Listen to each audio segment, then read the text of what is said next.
Hello again.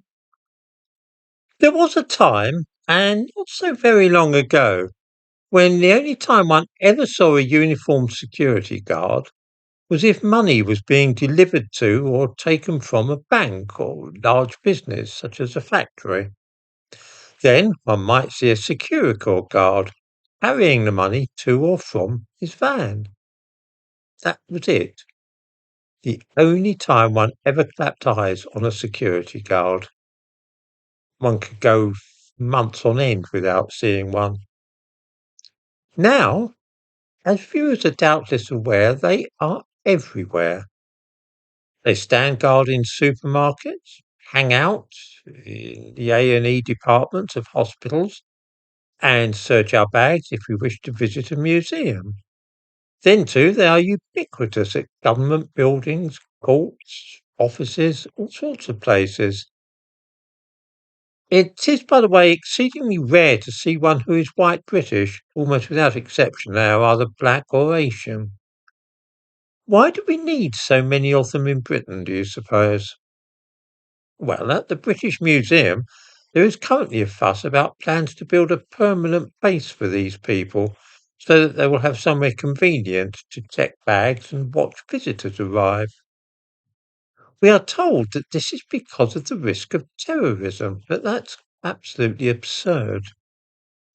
In 1974 and 75, bombs were exploding almost every day in England, in hotels, restaurants, department stores, pubs, you name it, they were being blown up by the IRA. Many people were killed at that time. Uh, 5 in Guildford, dozen people in Yorkshire, 21 at a couple of pubs in Birmingham, Woolwich, Hilton Hotel. There were ever so many bombs exploding and killing people. But nobody ever thought that it was necessary to employ security guards to search bags or stand guard at museums. The reason was simple, and circumstances have not changed since then. If I wished to detonate a bomb, killing people at the British Museum, or perhaps damaging the fabric of the building, it would be easy enough to do without even entering the place, having my bag searched. There are 2 telephone boxes outside the main gates of the British Museum, and queues of visitors pass them. They stretch past those boxes sometimes.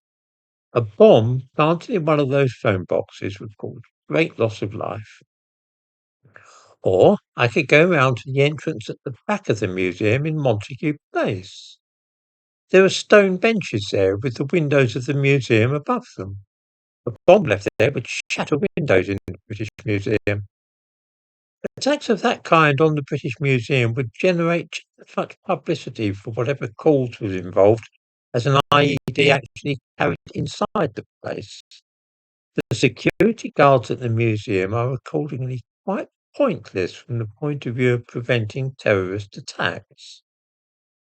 This was the case in the 1970s, and it's the case now. That's why in the 1970s nobody bothered with all this foolishness of searching bags and the rest of it. It didn't make any difference. I remember when a bomb attack was carried out at a pub in Woolwich in the autumn of 1974.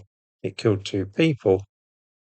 All the bag searching in the world wouldn't have made any difference because it was simply 2 kilos of gelignite with a fuse lit, and it was thrown through the window of the pub.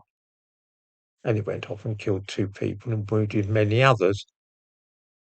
Security guards wouldn't have made any difference to that in the slightest. Most of the bombs that went off at that time, all the uniformed security people you like, wouldn't have affected the planting of the bombs or the explosion or the loss of life. I would be curious to know why viewers think that we lived happily in this country for years without the presence of uniformed security guards, and yet now we apparently require thousands of them wherever we go.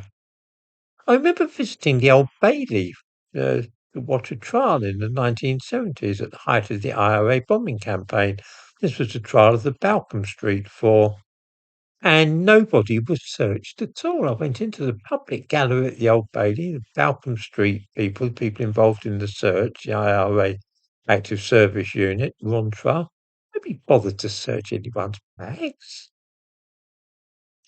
These days, entering any court, even an ordinary Crown Court, requires bags to be searched, metal detectors, and all the paraphernalia which we have come to accept as necessary for our safety.